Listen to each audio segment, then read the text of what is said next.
Buenas, soy Ana y bienvenidos al quinto programa de Cesta y Punto. Buenas, yo soy Ángel y os vamos a acompañar en este primer programa. Cesta, quinta temporada juntos. Qué rápido pasa el tiempo. Sobre todo para esta gente. Cada año hay nuevas caras en este programa. Tú y yo, en cambio, seguimos manteniéndonos igual que el primer día. Veremos a ver qué tal responden los nuevos alumnos de esta temporada. Lo importante es que cada año nos saquen a nosotros Cesta, porque somos los únicos que sabemos cómo funciona esto. Este es el primer programa y veo cada cara de novato que... Oye, un respeto, que vamos a demostrar lo que valemos y cada año va subiendo el nivel. Bueno, es verdad que somos nuevos, que este es nuestro primer programa y que hemos cambiado todo menos vosotros. Pero que aún así, aún no sabemos por qué os siguen metiendo en el programa. Así que tened cuidado, no sea que al final os renovemos o os cambiemos por hormigas. Bueno, vamos al grano ya. Hoy tenemos el honor de contar con don Francisco Javier Sánchez Portas, nacido en Orihuela el 24 de enero de 1957. Es licenciado en Geografía e Historia, con especialización en Historia Medieval, por la Universidad de Murcia y formación en Paleografía Diplomática y Archivista en la Universidad de Valencia. Ha sido director del Archivo de la Generalitat Valenciana desde 1988 hasta 2019, además de dirigir la Biblioteca Pública Fernando de Loaces y el Archivo Histórico de Orihuela. Entre sus distinciones ha sido glosador del Pregón de Semana Santa de Orihuela en 1983, académico correspondiente a la Real Academia de Bellas Artes desde 1985 y ha recibido el Premio a la Cultura de Radio Orihuela en 2022. ¿Nos hemos dejado algo en la presentación? ¿Conocía usted al colegio? Pues os habéis dejado una cosa muy importante para mí, que fue ser síndico del Oriol en 1994. Conocéis la figura del síndico, el 17 de julio, que es el que le saca la enseña del Oriol. Entonces, en 1994 fui nombrado, hace 30 años, llevo la bandera de la ciudad de Orihuela. Menos mal que han encontrado a alguien que nos podrá decir de dónde te han sacado, punto. El problema es cuando depende de dónde te han sacado a ti. No hemos traído a don Javier para que nos diga de dónde te han sacado a vosotros dos. Don Javier, ¿cuándo encontró usted su vocación para hacerse historiador? Pues mi vocación fue un tanto tardía. Yo estudié en este colegio, dejé de estudiar, estuve trabajando en una tienda de repuestos en la SEAT, de repuestos de coches, y era muy aficionado a todos los temas de Orihuela y a toda la historia de Orihuela. Y se publicó un libro por don Monserrate Abad, que era el canónigo archivero de la Catedral de Orihuela, que era pergaminos, bulas, privilegios, tal, que existentes en el archivo de la Catedral de Orihuela. Y yo me compré ese libro, tendría 17 años, 18, compré el libro, fui al archivo de la Catedral, pedí ver la bula, y entonces me enseñaron la bula, y cuando yo miré la bula, vi que aquello no lo podía leer. Dice, es que para leer esto hay que saber paleografía. A eso se estudia en historia. Pues a eso voy a estudiar.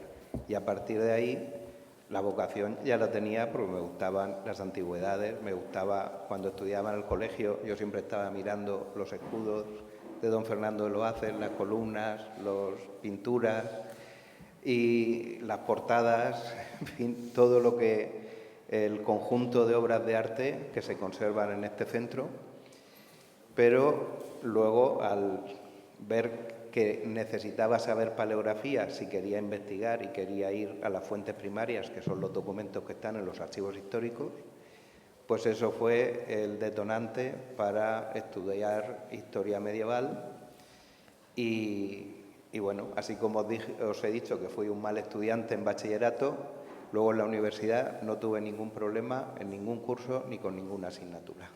Y ya que usted estudió aquí, ¿cómo fue su infancia aquí en el colegio? Bueno, pues el colegio, yo empecé pues en preparatorio, en el patio de Juan 23, teníamos las primeras aulas, luego estuve en el aula donde ahora tenéis lo de música, era un colegio duro. Recuerdo los inviernos de estar en clase con el abrigo puesto, de no ver el sol por ningún lado, las ventanas de las aulas de la universidad pues eran bastante frías, entraba muy poquita luz y bueno, es un recuerdo de la niñez, pero ya es tan lejano que casi se me olvida, ¿no? Pero disfruté mucho de poder estar en el colegio y luego sobre todo he disfrutado más cuando he podido hacer la historia del colegio. Y una cosa antes nada, don Javier, ¿qué importancia cree usted que tiene el colegio a nivel aquí en la Vega Baja? Bueno, yo creo que tiene muchísima importancia, no solo ahora y no solo en la Vega Baja.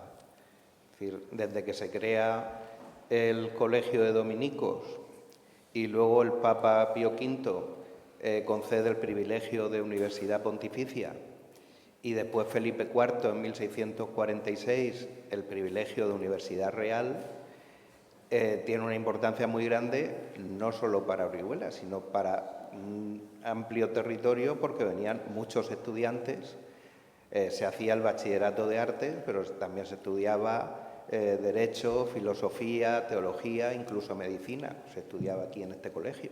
Entonces venían estudiantes de toda España, y sobre todo de la parte del Levante, porque desde Valencia hasta Granada no había otra universidad, la Universidad de Murcia no existía. Entonces imaginaros si entonces tenía importancia. Pero, ¿cuántos estudiaban entonces? Muy pocos. En el siglo XVII creo que son unos 1.600 los alumnos que pasan en 100 años. Ahora estáis cada año 1.800 alumnos. Pues la importancia que tiene la Vega Baja es enorme. Y como centro de formación, pues yo creo que tiene una gran repercusión en la comarca. ¿Y ya a nivel nacional? A nivel nacional también lo tuvo, porque, bueno, detrás de vosotros tenéis algunos de los personajes que han estudiado en este colegio. Inocencio Arias, que fue diplomático español, pues venía de Almería. Pero es que a lo largo de todo el siglo XIX, cuando hubo, el siglo XIX y principios del XX, con el internado de los jesuitas, venían muchísimos alumnos internos. Entonces están las relaciones de alumnos con las direcciones y de dónde procedían y tenía repercusión a nivel de todo el sureste peninsular, tenía muchísimo alumnado. O, por ejemplo, alumnos de Madrid. Los hijos de los condes de Villamanuel, los 3 hijos varones, estuvieron internos aquí. Arturo, Alfonso y Ramón. Y se conservan las cartas que escribían a sus padres, a su madre, a Madrid, le escribían desde el internado de Orihuela. Entonces, ellos eran una familia que vivía en Madrid, sin embargo, estaban internos en los jesuitas en Orihuela. Es decir, hay muchas relaciones y bueno, incluso en algunas páginas de compraventa de cosas aparecen cartas de alumnos que son de Novelda, de Aspe, de Elda, en fin, de Alicante. Hay muchísimo alumnado, ten en cuenta y de muy diversos lugares. Era un colegio y sigue siendo un gran colegio de enseñanza. ¿Y usted? Lo demuestra este programa que estáis haciendo, ¿no? Que esto era impensable en mi época. Bueno, y usted de pequeño, aparte de ser historiador, ¿usted no quería hacer otra cosa? No, yo siempre me han gustado las antigüedades, siempre me han gustado el arte y entonces, no, por ejemplo, nunca hubiera sido médico, soy todo lo contrario, me da bastante repelús esa profesión, por lo que se supone, ¿no? O no quería ser abogado, no quería ser ninguna... No, yo pienso que ya lo llevaba casi en los genes el ser historiador. Entonces, hasta que ser historiador, en realidad más que historiador, fui archivero, que es el paso más importante para que los historiadores puedan investigar. Si los archivos no están en orden, no se puede investigar y no se pueden conservar los documentos.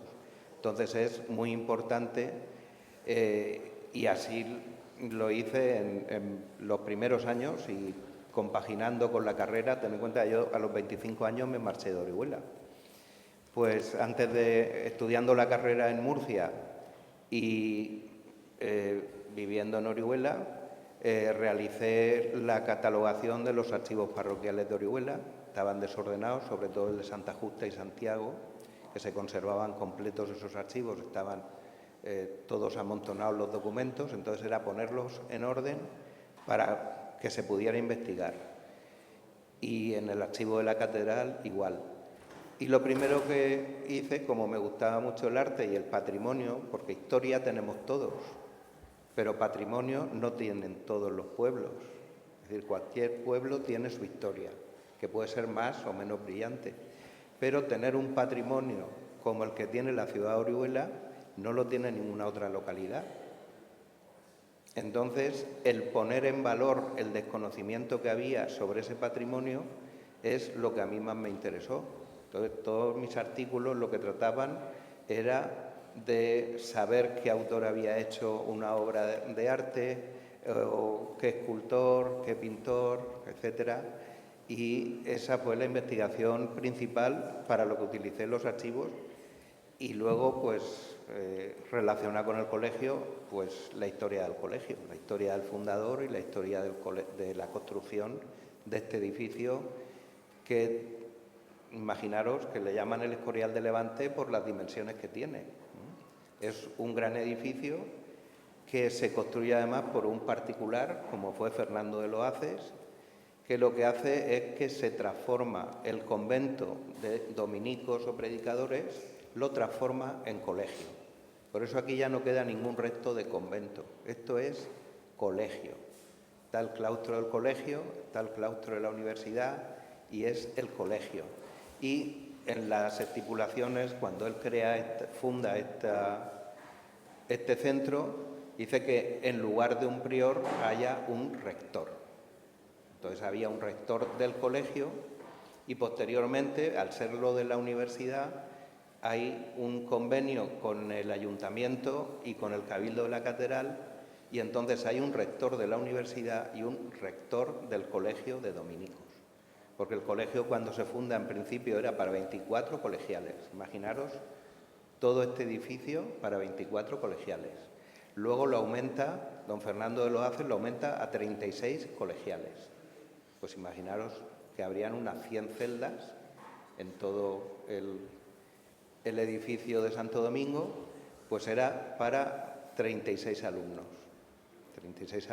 internos. Y luego lo que venían eran a las aulas. Por eso veis esta separación que hay entre el claustro de la universidad y el claustro del convento. Y cómo esas puertas se cerraban y solo se abrían cuando los colegiales tenían que entrar a las aulas de la universidad.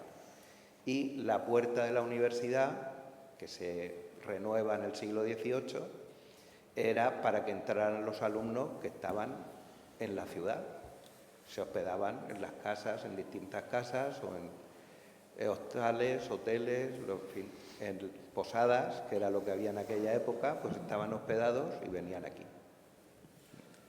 Bueno, como muchos ya saben, este programa da su nombre al famoso programa de Radio Televisión Española, ganado por Santo Domingo, conocido como Cesta y Punto. Aparte de esta victoria, ¿conoce usted algún otro momento de la historia de Santo Domingo que haya tenido una trascendencia igual a nivel nacional? Pues como Cesta y Punto no, pero como edificio, por ejemplo, pues el que llegara aquí una obra de Velázquez en 1633, pues tiene repercusión a nivel nacional e internacional, porque Orihuela tiene un Velázquez gracias a que se pintó para este colegio. Se pintó con un Santo Tomás de Aquino, que es el patrón de los estudiantes y es el sol de la Iglesia. Por eso tenéis ahí el collar del rector de la universidad, que representa un sol. Pues eso es por Santo Tomás. El tener un cuadro de Velázquez, aunque no esté aquí ahora mismo en el colegio, aunque tenéis una espléndida copia en la escalera, eso es a nivel internacional, tiene repercusión. Otros acontecimientos a nivel nacional, pues siempre han habido, claro, porque la desamortización pues fue a nivel nacional y entonces se exclaustraron los frailes de este colegio y se vendieron las propiedades que tenía, en fin, que han habido muchas circunstancias, pero el programa de 7 puntos, el que se ganara, eso recuerdo verlo yo de niño en la televisión, y asistir a aquel programa que se retransmitió desde el claustro de la universidad, que habréis visto en alguna fotografía, que están celebrando el programa de 7 puntos en el claustro de la universidad.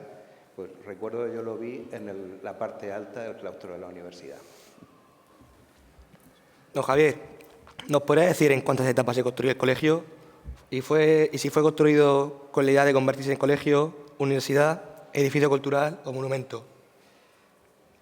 Pues como ya de alguna forma he introducido antes, aquí existía una pequeña ermita con un convento muy pobre de dominicos y en 1546, en el capítulo general celebrado por los dominicos en Roma, se aprueba la creación de un colegio de dominicos por don Fernando de Loaces en Orihuela. En 1547, don Fernando de Loaces hace una donación de bienes para que se construya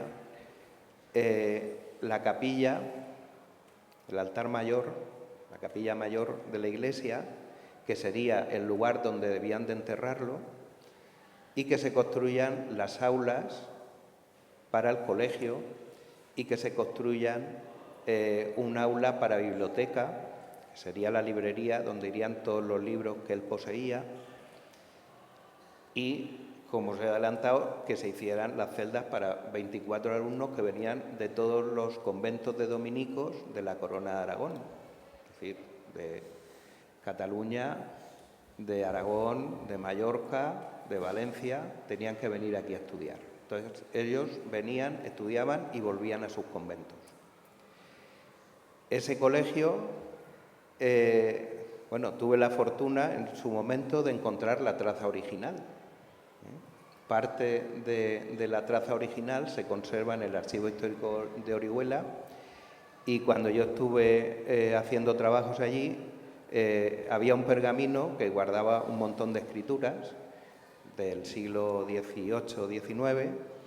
Entonces, cuando abrí el pergamino y saqué las escrituras, vi que había un dibujo, y el dibujo era precisamente el claustro de la universidad con las aulas alrededor y esta zona donde estamos y la escalera. Luego en Madrid aparecieron otros 2 trozos de ese pergamino, era un pergamino que lo partieron en 4 trozos. Un trozo se quedó en Orihuela, 2 trozos en la desamortización se los llevaron a Madrid para ver qué bienes tenía la iglesia y se ve que los habían utilizado como carpetillas, y entonces conservamos ya 3/4 partes de ese diseño original del colegio. ¿Cómo se construye el colegio?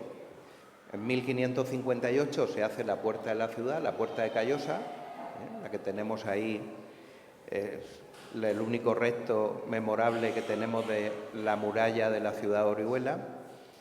Y en los estudios de toda la construcción del colegio llegué a la conclusión de que se hace primero todo lo que es las 4 crujías del claustro de la universidad.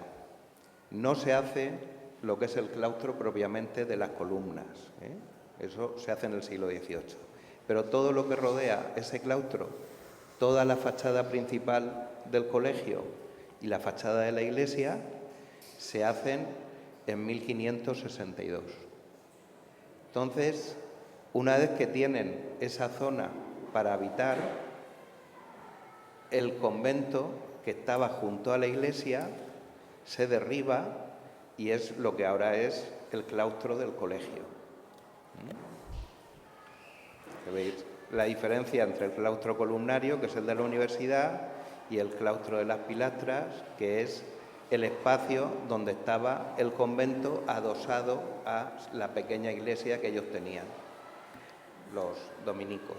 Entonces, la construcción es como una P, la fachada principal y todo lo que rodea. Y posteriormente se hace esto, se hacen también el patio de Juan 23, que era donde estaban las zonas de los graneros, la zona de servicio, se hace la cocina y se hace el refectorio, porque la ciudad cede un camino que iba por detrás del colegio y que era el camino de Crevillente.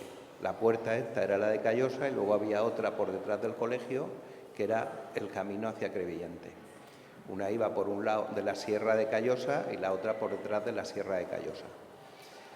Y incluso en esa parte, al final, sabéis que se hacen las secretas. ¿Sabéis lo que son las secretas? Eso es que os habéis documentado. Porque yo me tuve que documentar y gracias a una monja dominica muy mayor que aún recordaba que en el Teruel a los aseos le llamaban las secretas.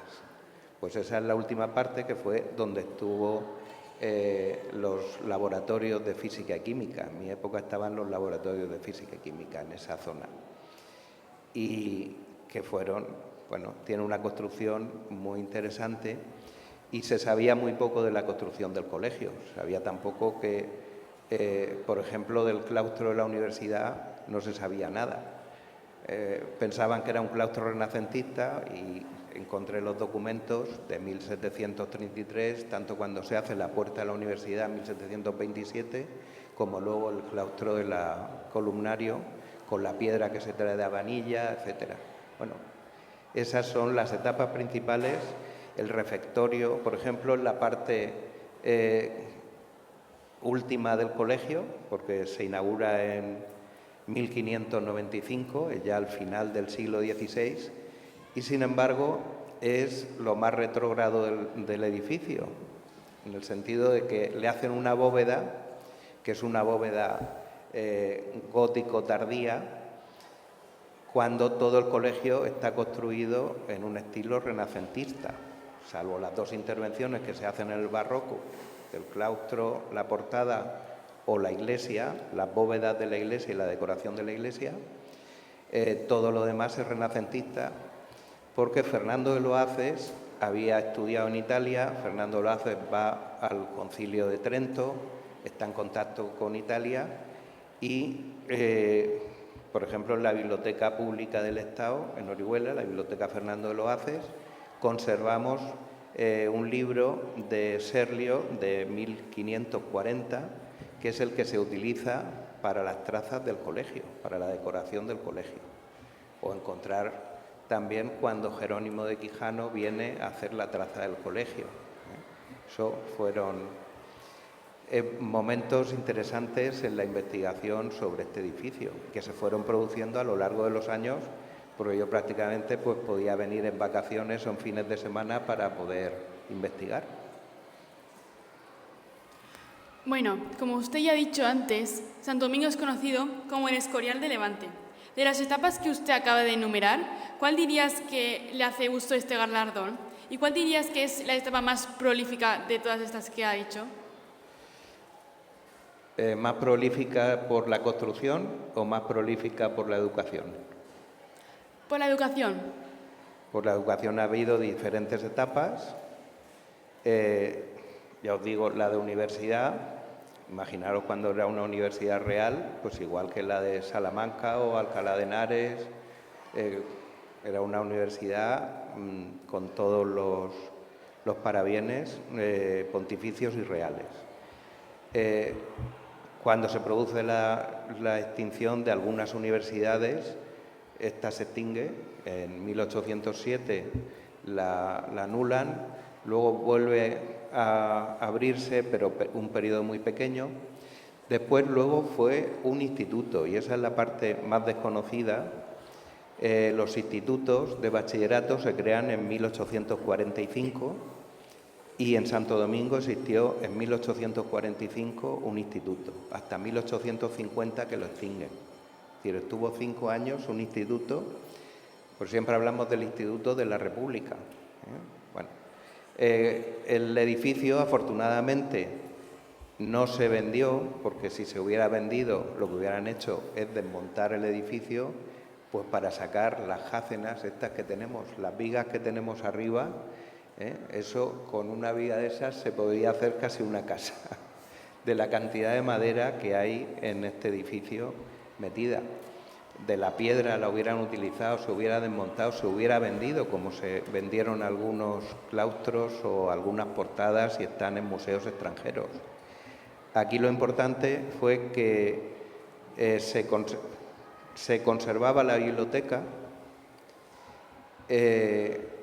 tenía uso, porque tenía en 1863 la reina la pone al cuidado del cuerpo facultativo, archiveros y bibliotecarios, una biblioteca muy importante, la de la Universidad de Orihuela, y se conserva como centro docente, primero como ese instituto, luego cuando queda vacío, entonces es el obispo quien solicita a la reina que se lo ceda al obispado y se lo quería dar a los escolapios, finalmente lo cede a los jesuitas y en 1872 comienzan las clases de un colegio de jesuitas. Hasta 1931, con la expulsión de los jesuitas, entonces viene el Instituto de Segunda Enseñanza, el segundo instituto que se pone, y cuando se marchan los jesuitas en 1956, comienza la etapa de colegio diocesano.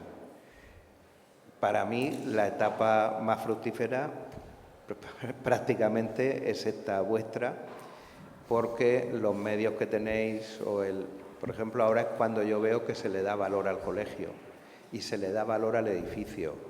Y, por ejemplo, se ha creado este museo. Eso en mi época era impensable, estaba todo bastante abandonado y ahora lo que se trata es de ponerlo en valor. Y don Javier, ¿conoce usted algún momento en donde el colegio haya estado en peligro de desaparecer? Mira, juntos. A ver si hay suerte y desaparecemos del programa para así no trabajar. Perdona, don Javier, pero debería haber desaparecido hace tiempo. Tendría que haber sido cesta. Afortunadamente, sí, ha habido momentos en que podía haber desaparecido. Hay un momento, ya casi os lo explicaba en la etapa anterior, pero desde la desamortización hasta que se hace cargo el obispado del colegio, pues hay unos años en que solamente está el uso de la biblioteca. Es decir, el resto del edificio está vacío. Un edificio vacío de estas dimensiones, donde constantemente pues hay que arreglar los tejados, hay humedades, el vivirlo, el limpiarlo es muy importante. En el siglo XIX hubo efectivamente problemas de conservación y luego en el siglo XX pues también, durante la Guerra Civil fue cuartel de carabineros. Aún tenéis ahí las marcas de donde ponían las escopetas, los números de donde ponía cada carabinero la escopeta. Y se hicieron algunos destrozos en el edificio. También hubo algún saqueo en la etapa de la República por parte de algunas personas que tenían acceso al edificio. Y luego, cuando se marchan los jesuitas en el año 56, pues si el obispado no hubiera creado el colegio diocesano, pues estaría también en peligro. Ahora, gracias a la cantidad de alumnos que tiene y a la inversión que se realiza por la conservación, pues creo que está bastante a salvo. A mí lo que más miedo me da son los bichos esos en el tejado del colegio. Esos son gárgolas incultos. Bueno, vamos a hablar con el administrador del colegio, don Tomás Ángel, licenciado en Geografía e Historia, que nos va a enseñar sobre ellas. Dentro, sección gárgolas.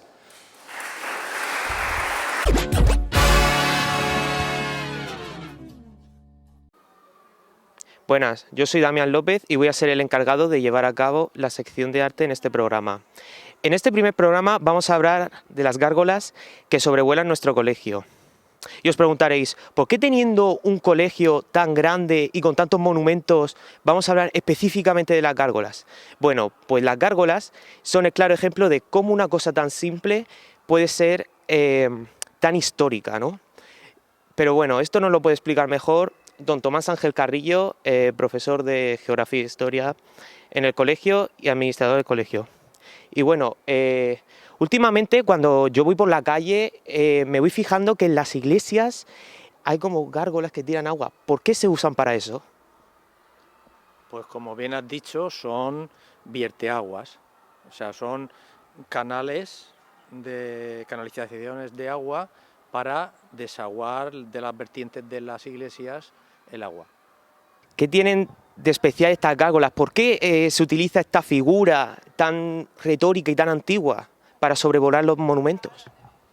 Mira, estas gárgolas y estas vierteaguas, que en la antigüedad clásica ya se utilizaban para desaguar las aguas de los templos griegos y romanos, que se denominaban acróteras, en la Edad Media pasan a ser canalizaciones con alimanes fantásticos como los que podemos ver en esta parte del colegio, aunque no tengan ya la función de gárgolas, pero sí son seres fantásticos, protectores de los edificios, y suelen aparecer pues animales, pues quimeras, es decir, están todos recogidos del bestiario de la Edad Media, dragones que tiran fuego, entonces hay gárgolas que tienen un concepto maligno y otro benigno. Por ejemplo, el elefante simboliza la sabiduría.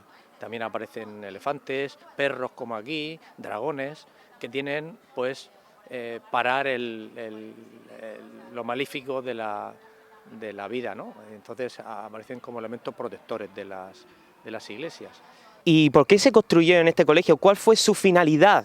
Bien, aunque ahora la finalidad ya no sea, porque donde estamos aquí, en la parte del colegio, es la parte más antigua, que es de donde se construye el ábside de la iglesia.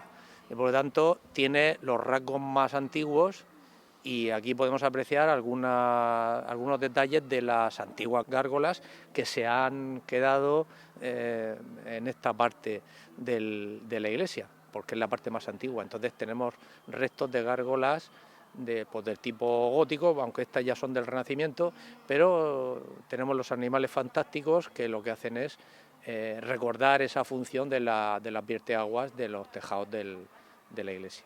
Bueno, hasta aquí esta primera sección de arte, esperemos volver a hacer muchísimas más y os devolvemos la conexión, compañeros.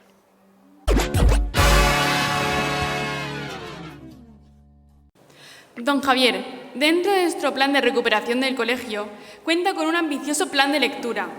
Supongo que usted estará de acuerdo con el fomento de las horas de lectura en los jóvenes. ¿Cuál cree que es la principal causa de la disminución de esto? ¿Crees que las pantallas tienen alguna responsabilidad en ello? Ana, los nuevos medios que tenemos de Internet influyen fundamentalmente en que disminuya la lectura o el acudir a las bibliotecas, porque hay muchas fuentes que las podemos consultar en los ordenadores. Pero al final, cuando quieres profundizar en un tema, tienes que ir a los libros. Y cuando quieres profundizar más, tienes que ir a los documentos originales que están en los archivos. Entonces, todo depende de qué uso de la información se quiera dar. Si es un uso de consulta, pues lo podemos hacer rápidamente por Internet, pero si queremos hacer ya un trabajo más serio, tiene que ser por otros medios y tenemos que acudir a las bibliotecas y las bibliotecas pues siguen en marcha. En el año 92, cuando se inauguró la Biblioteca Fernando de Loaces, tuve que duplicar las capacidades de la sala porque iban 150 lectores, había 80 plazas y tuve que aumentar a 150 y todos los días se llenaba la biblioteca. Ahora pues no hay tanta gente que acuda a eso, pero hay otras actividades culturales y hay otros medios. Sabemos que usted escribe libros. ¿Cómo selecciona usted el tema de los libros? Bueno, los libros son fruto del trabajo que se desarrolla. Entonces, el primero fue el de los archivos parroquiales de Orihuela, luego fue la guía del archivo de la Generalitat Valenciana, luego han sido muchos artículos en diversas cosas sobre mi trabajo, sobre el programa archivístico de la Generalitat Valenciana de conservación de archivos o fundamentalmente sobre el patrimonio de Orihuela y sobre el Colegio de Santo Domingo y sobre el cuadro de Velázquez. Esa es un poco el poner en valor pues, las cosas que me interesaban y las que eran necesarias por mi trabajo, pues también el publicarlas. No son a veces, no son novelas, yo no soy novelista, no soy un escritor de novelas, soy investigador o archivero. ¿Y cómo te inspiras para seleccionar el tema de tus libros? ¿Qué te inspira? Pues me inspira el conocer la historia de las cosas, el conocer los fondos documentales que hay en un archivo. Os he contado eso de que los archivos parroquiales estaban abandonados, entonces estaba formando. Más que los libros, para mí es el trabajo para hacer fácil a los demás su labor de investigación o su labor de administración. El Archivo Histórico de la Comunidad Valenciana, del que yo fui director, lo empecé con una caja y lo acabé con 35 kilómetros de cajas. Entonces, el tener todo eso perfectamente documentado para que si se quería buscar un documento no fuera a buscar una aguja en un pajar, sino que íbamos directamente a la asignatura, a la ubicación que tenía un documento en el archivo. ¿Y qué le gustaría transmitir con sus libros? ¿Y a qué público le gustaría apelar? Pues me gustaría que en toda la Vega Baja, en todo el Obispado de Orihuela, se conozca la historia de la diócesis, la historia de la gobernación de Orihuela y se valore a la ciudad de Orihuela como capital histórica de la gobernación, capital de la comarca, capital histórica de la comarca. Cuando hablamos de la Catedral de Orihuela es la catedral de la diócesis, no es solo de la ciudad de Orihuela. Cuando hablamos del Palacio Episcopal de Orihuela, no es de la ciudad de Orihuela, es donde vivía el obispo de toda la diócesis de Orihuela-Alicante. Entonces, poner en valor esos edificios y que eso sean conscientes los políticos y los ciudadanos del valor que tienen esos edificios es lo que me inspira y es lo que me satisface. Sobre todo que los jóvenes, porque cuando yo era muy joven lo apreciaba, el que los jóvenes lo aprecien y conozcan, porque cuando una cosa se conoce, entonces se valora y se quiere, pero si no se conoce, pues se ignora y no se le puede dar valor. Y don Javier, además de los libros históricos, ¿qué autor o libro le recomendarías a los jóvenes y dirías que es importante para ellos?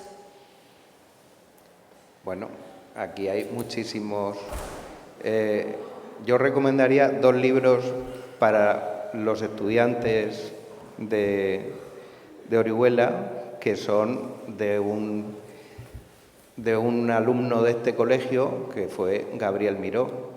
Tanto nuestro padre San Daniel como el obispo leproso son 2 libros, yo los leí en mi juventud, y son 2 libros que estás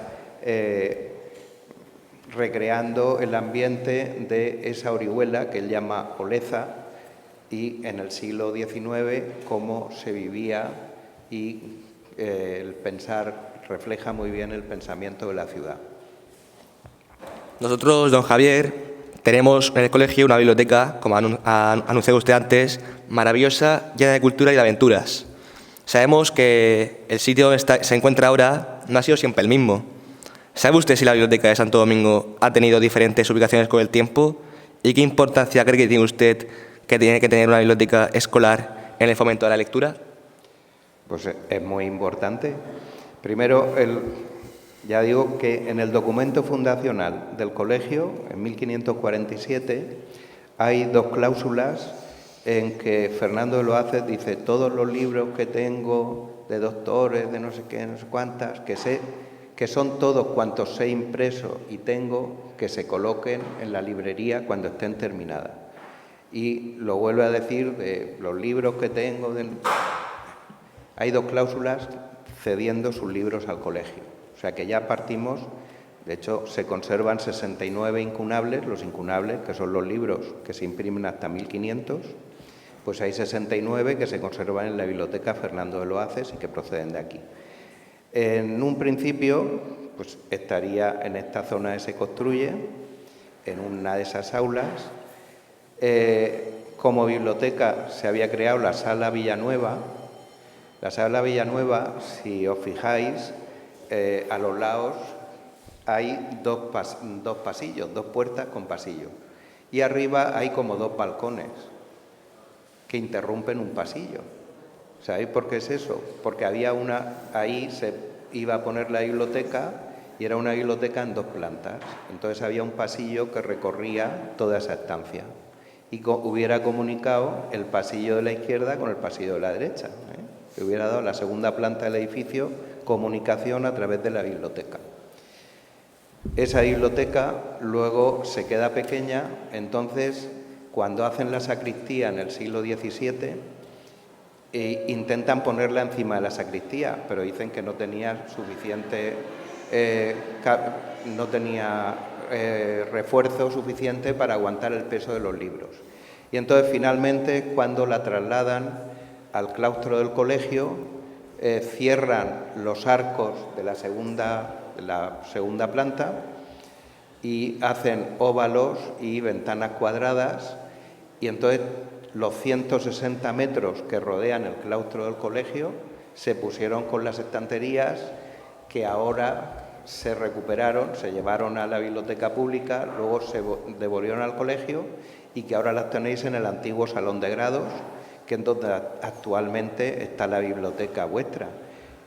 La biblioteca es muy importante y los libros, bueno, pues tenéis vuestros profesores que son los que os aconsejan qué literatura es la que debéis de leer según lo que estáis estudiando en cada curso. Siempre tenemos que traer a gente de fuera para que nos recomiende libros. ¿No hay nadie en este colegio que nos pueda recomendar libros? Pues mira que sí. Justo tenemos a unas profesoras que nos recomiendan para los jóvenes. Dentro de la sección.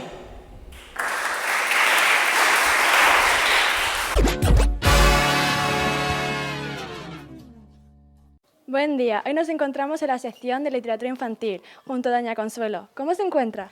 Pues muy bien, y además encantada de colaborar con vosotros si se trata de literatura infantil. Nos gustaría preguntarle si usted conoce algún libro o nos recomienda algún libro de aventuras o de historia donde los más pequeños puedan entender y comprender. Pues mira, sí, hay muchos libros muy interesantes.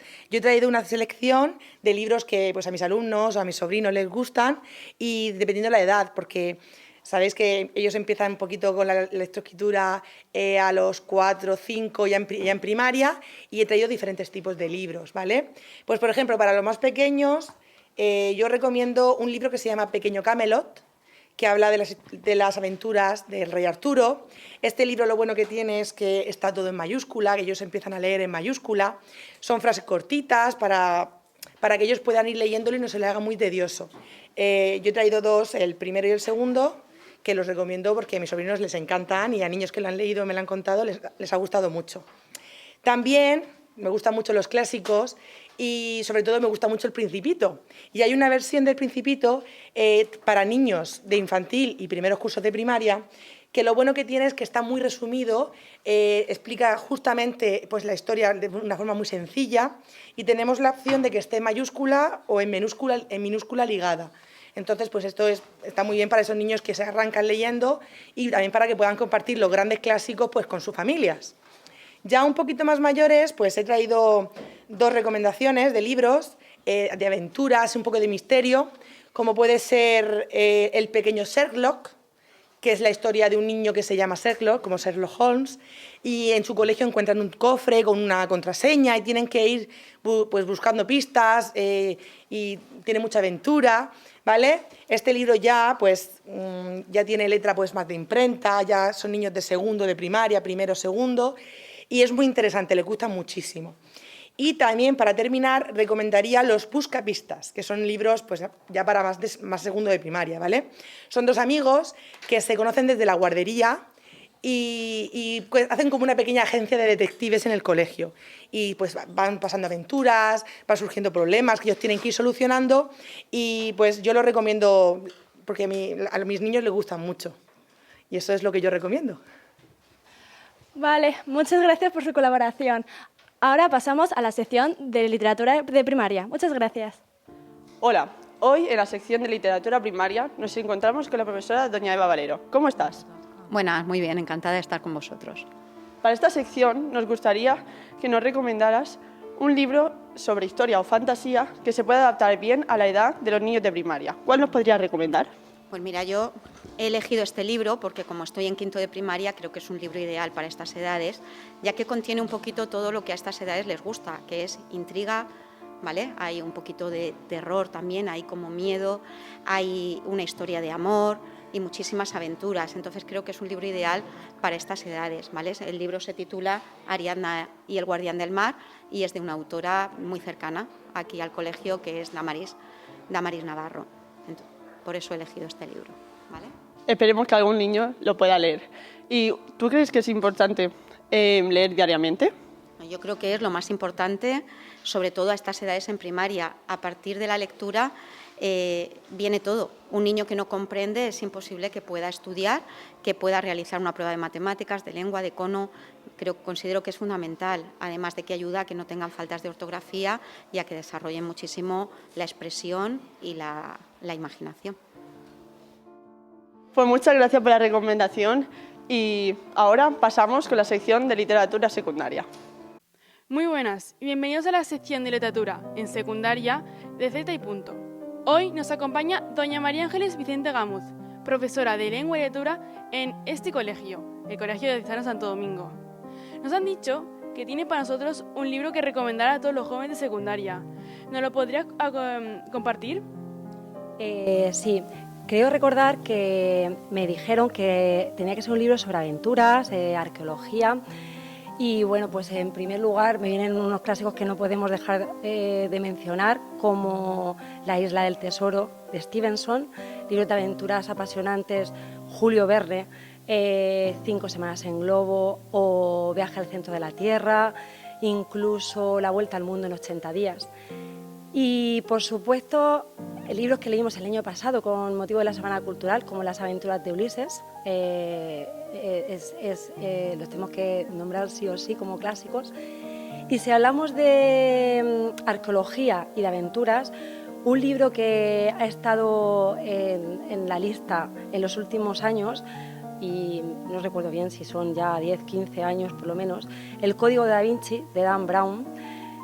Por supuesto es un libro que aúna las dos cosas, tanto arqueología como aventuras, porque libros de aventuras podemos seguir mencionando muchos más. No hemos dicho El Señor de los Anillos de Tolkien, yo creo que sería el clásico por excelencia que habría que leer y nos adentra en muchísimas aventuras. Pero yo con esta selección me quedaba con Stevenson, La isla del tesoro, los de Julio Verne, por supuesto como más actual El Código de Da Vinci de Dan Brown, y ya digo que me iría también a Tolkien. Bueno, pues muchísimas gracias por estas recomendaciones, doña María Ángeles. Y volvemos con el programa de Z y Punto.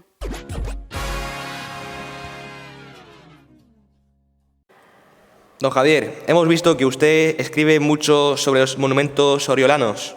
¿Diría usted que elimina la parte espiritual de estos monumentos de forma intencional o simplemente pasa?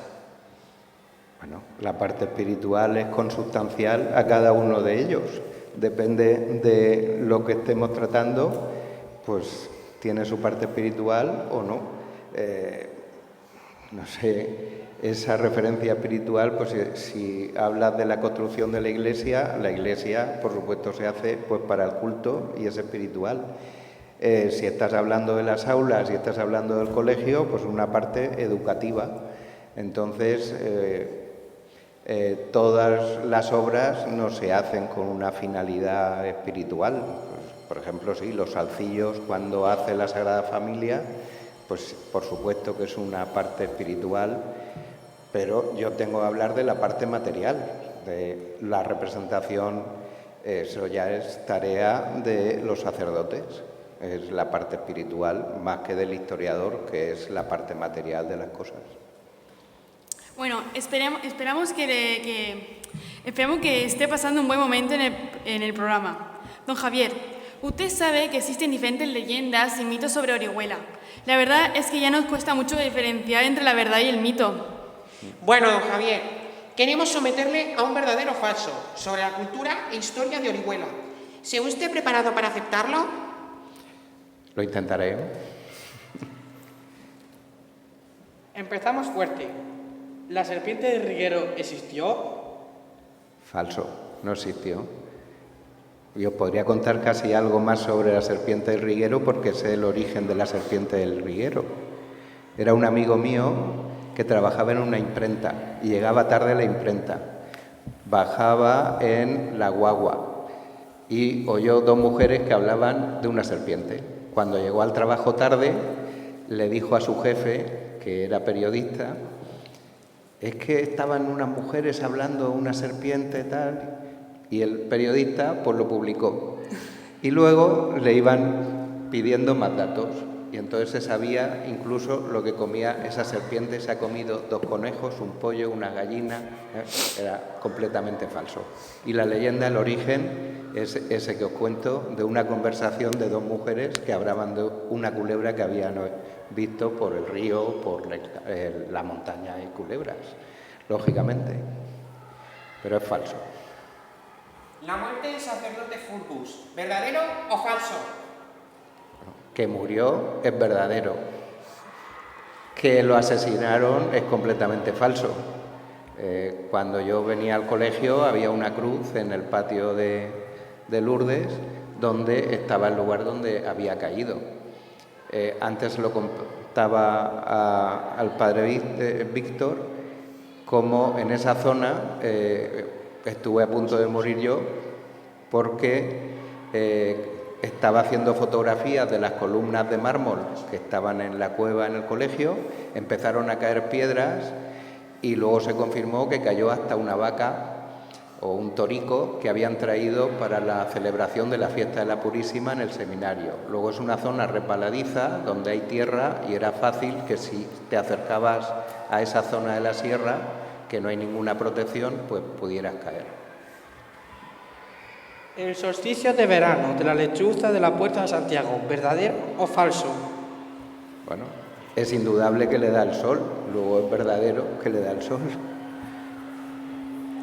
La Virgen se le apareció a un pastor en Monserrate, ¿verdadero o falso?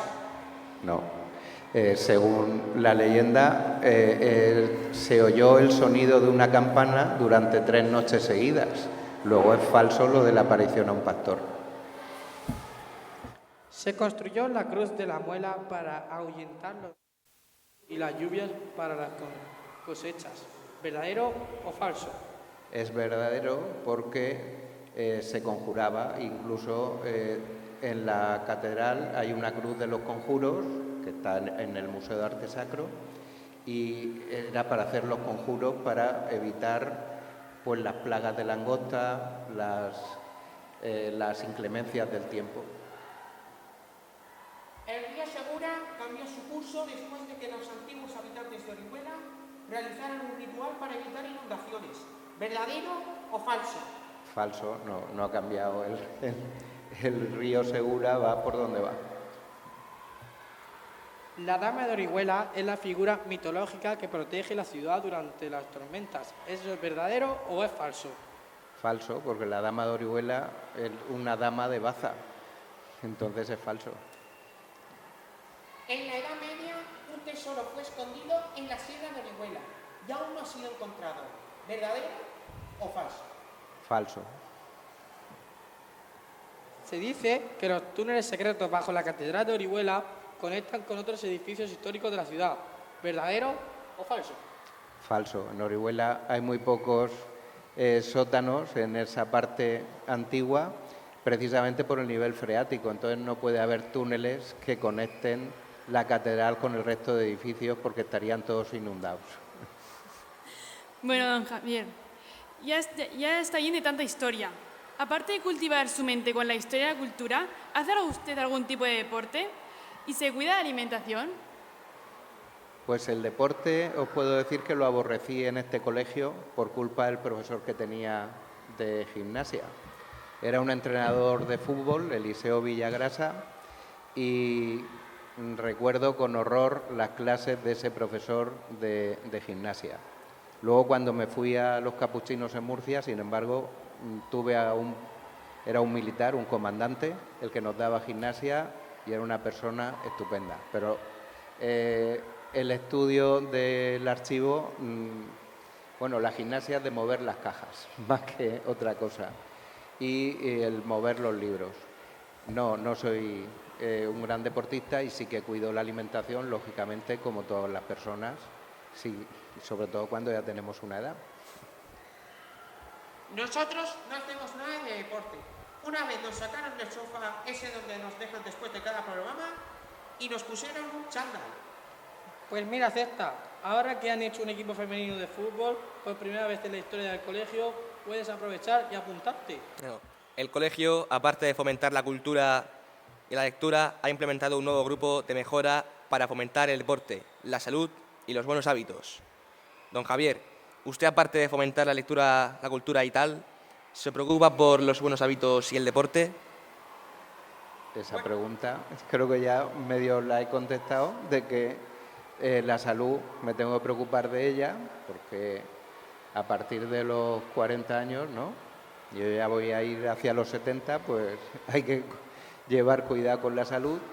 Y bueno, el deporte, pues ya he dicho que no practico ningún deporte más que el andar. Haré bicicleta estática, porque no sé montar en bicicleta. Bueno, al menos dentro del colegio ya se han dignado implementar ese equipo femenino de fútbol que has dicho tú, juntos, dentro de la sección deportiva con Avi.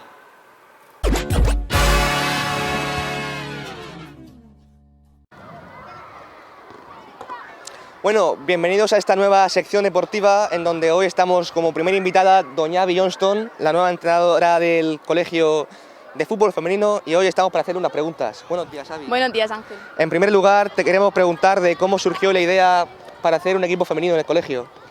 Pues todo surgió porque unas niñas que cursaban el año pasado cuarto de primaria querían jugar al fútbol aquí en el colegio. Entonces hicieron una lista con todos los nombres de las niñas.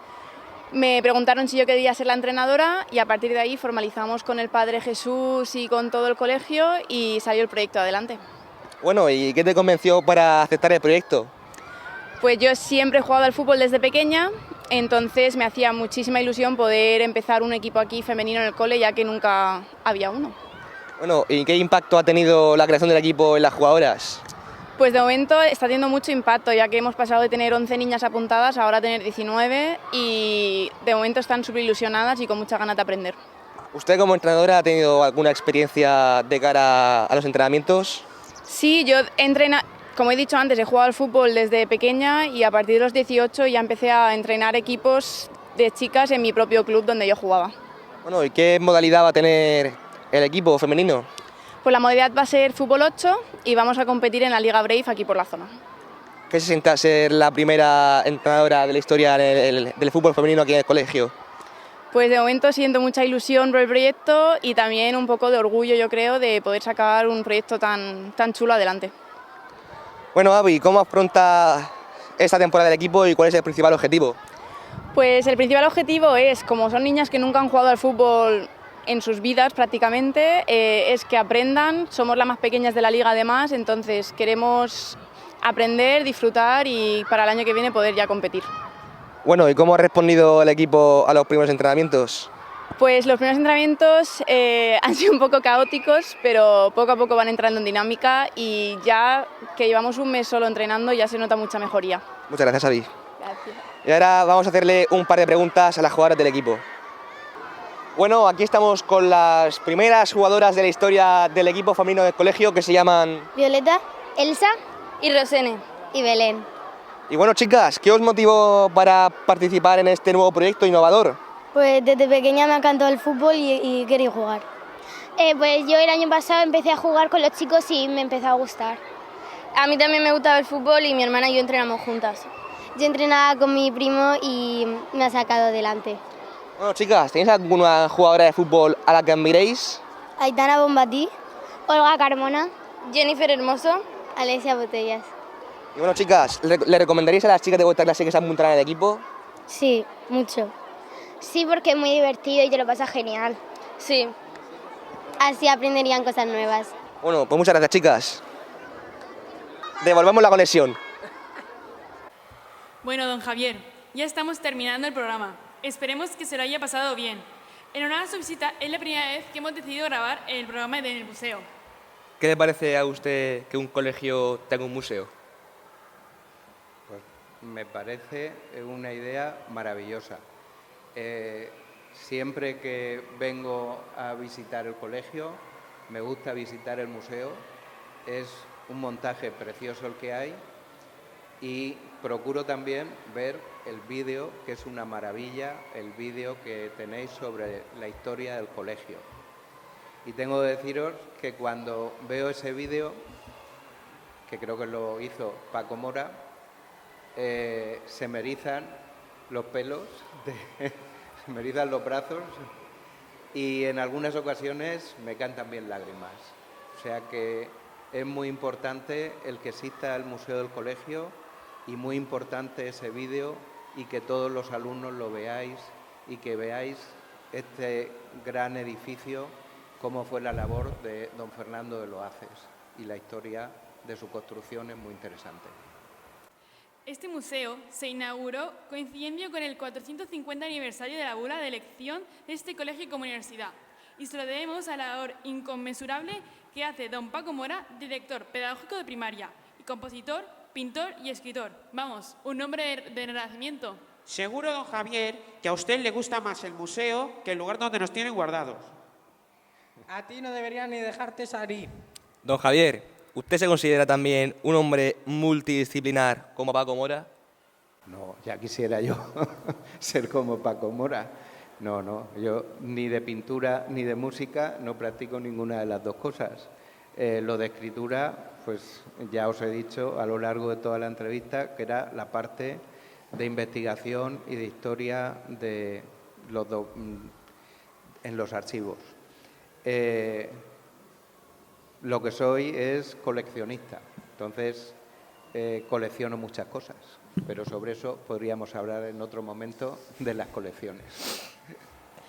No solo nos encontramos historia del colegio dentro del museo, sino también por cada esquina del Gran Colegio Santo Domingo. Si usted fuera un guía turístico del colegio, ¿cuáles serían los primeros lugares históricos que le enseñarían a los turistas? Bueno, para mí todo el colegio es un museo, todo el colegio sería enseñable a cualquier persona para dejarla boquiabierto. Recuerdo cuando traje a Joan Manuel Serrat, cuando lo hicimos hijo adoptivo de Orihuela, se quedó encantado con el colegio. Y para mí una parte fundamental es la capilla mayor de la iglesia y la escalera. La escalera que hay y el tránsito entre los dos claustros, esa escalera de piedra con ese barandal de hierro, es una de las cosas más importantes por lo innovadora que es dentro de la arquitectura de escaleras del siglo XVI, que se hiciera con un barandal de hierro y no se hiciera con un barandal de piedra, no con un antepecho de piedra. Don Javier, con esto llegamos a la conclusión del primer episodio de la quinta temporada de Cesta y Puntos. Espero que se lo haya pasado muy bien. Bueno, he visto que don Javier ha traído algo en el museo, ¿no? Se lo he visto en el bolsillo. No seas maleducada. Don Javier, ¿nos ha traído algo? Bueno, Ángel, sí, he traído algo aquí porque ya os hice una exposición hace unos meses y para el museo era interesante unos impresos que viene un poco la historia del museo, las bulas de creación real y pontificia de la universidad, los estatutos del colegio y la extinción de la universidad. Y sí, os he traído un regalito.